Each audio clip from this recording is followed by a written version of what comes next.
What's going on, guys? I'm Pete and welcome to Retro Game Attic. So if you're of a certain age like me, chances are you had an iPod Classic, or simply iPod as they were known at the time. I was surprised that some of my friends weren't aware that there were preloaded games on these. And as technology progressed with iPods, there were more and more complicated games available. So for this video, I just want to focus on the preloaded games because that's what I had experience with. I have an assortment of iPods here, so let's go and check out some of the preloaded games. Alright, so here's the first iPod we have here. It is the 4th gen, also known as the Photo.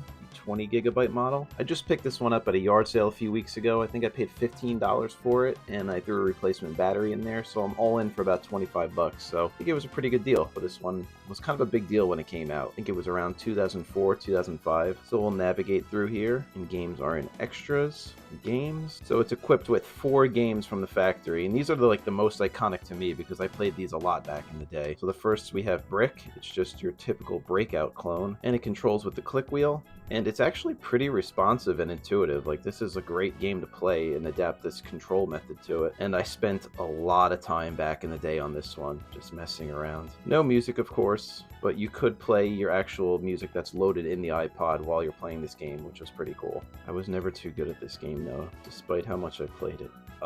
Alright, so next game here. I'm going to skip music quiz for now. We'll try Parachute. This was another one I had a ton of fun with. So you control your little tank with a click wheel, and your goal is to shoot down the helicopters and the little parachute guys that drop out of them. It sounds stupid, but it's surprisingly addictive and pretty fun. And it gets pretty challenging the more you progress through it. Again, it's a super simple game, but it was cool, for the time especially. It was just a time waster, something to do. And if you're of a certain age, I mean, back in the day, everybody did have these iPods. So the older generation didn't really have the knowledge that this can also be used for gaming, like stuff like a Game Boy or a PSP or something. People would obviously know what that is, but if you're working like a menial job and you wanted to kill some time during your downtime, the iPod was the way to go. At least it was for me and a bunch of other people I knew back then. You control the tank with the click wheel, and it's pretty intuitive, and then you fire by just pressing the middle button. Pretty simple, no frills, and as with all iPod games, you can actually play your music while you're playing the game, so pretty cool. So let's move on to the next preloaded game. We have Solitaire, and again, controlled with the click wheel, so you can rotate back and forth, and then select your card with the select button. So once you select it, to make things a little bit easier, it's programmed just to go over the card that you want it to go to, so that's easy enough. And it's basic Solitaire. I mean, not much to say here, really. You can turn off the click sound effect if it kind of annoys you, which it does annoy me a little bit. But yeah, pretty no frills. And don't judge me on this one. We're going to move on to music quiz. And again, I bought this iPod used, so this really doesn't reflect my personal music tastes. But this is a really simple version. It kind of evolved later on down the line, so it's just text-based. If you're hooked up into the headphone jack or the 3.5mm jack, you're going to be able to hear the music. So the song will play, and you'll start out with a number of points, and as the time progresses, it kind of decreases. So the sooner you pick the correct song, the more points you're going to get. And that's pretty much it. There's really no end game. This one just keeps going. But enough of the 4th gen iPod. Let's move on to the next one. So this is the 5th gen, 30GB capacity, and this was a big deal when it came out as well. I think this was 2006. I had the black color variant. This is my wife's. She still has hers. And in comparison to the 4th gen, you could see it was a lot thinner. I believe it had better battery life. I don't know if it's lighter. It may be a little bit lighter, but it had a nice finish to it. And the click wheel is a little bit smaller, so take that for what it is. The select button is kind of concaved out on the 4th gen, whereas on the 5th gen, it is flush. It doesn't really make a big difference, but it's just something I'd mention. The screen is also much bigger on the 5th gen than the 4th gen.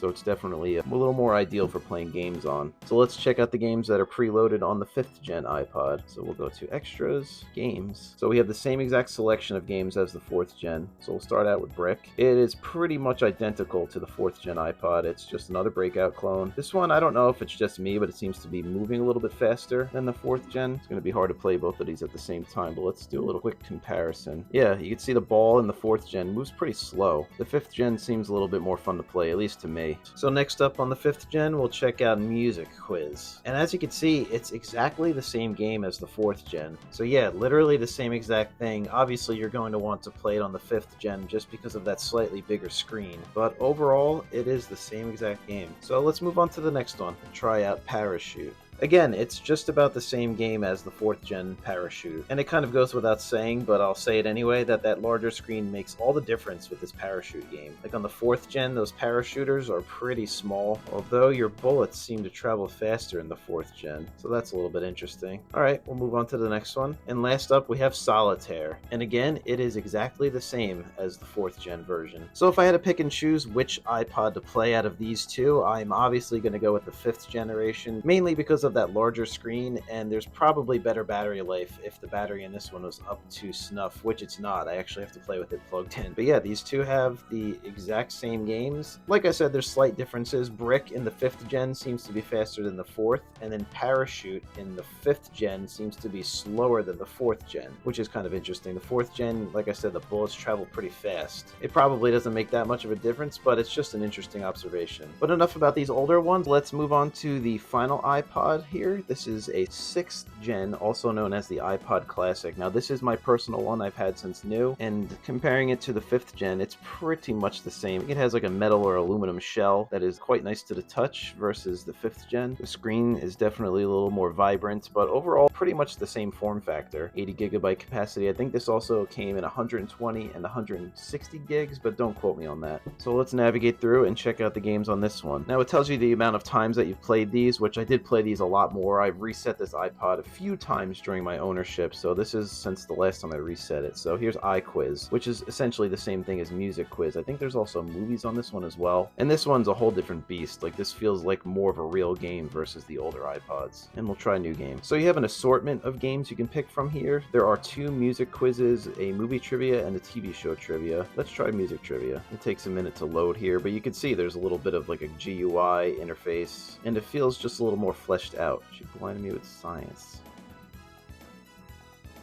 But this is like a real game right here. This one was pretty fun, and I did play it a lot back in the day. But let's get out of here, and we'll try the other couple of games that we have. So Klondike is basically just solitaire. I think there's a few other modes as well. You see there's like a loading screen, so we'll restart the current game that we're in. It's solitaire, and again, it plays exactly the same as the others. You control with the click wheel, select. So again, like the other games, you can click, and it goes to your destination for you. Makes things a lot easier. Pretty standard. Vortex is a cool spin on the Breakout clone games. We'll go to new game, and this actually feels like a real game. I don't really remember this one as much. I don't think I played it as much, but it's essentially Breakout in a tunnel. Out of all the games so far, this seems the most fleshed out, and you're rotating around the click wheel, and it's surprisingly intuitive as well. There's not much to it right here, but with all games of this nature, they're just going to become progressively harder, but it's pretty cool. So those were the preloaded games on some of these iPod classics, and again, I had a lot of fun with these back in the day. They were definitely a good time waster, and it's cool to revisit them every once in a while. And if you do happen to have an old iPod Classic, I suggest going in there and checking them out. You might enjoy them. Anyway, thank you guys so much for checking out Retro Game Attic. I really do appreciate you all. Have an awesome day, and I will see you on the next one.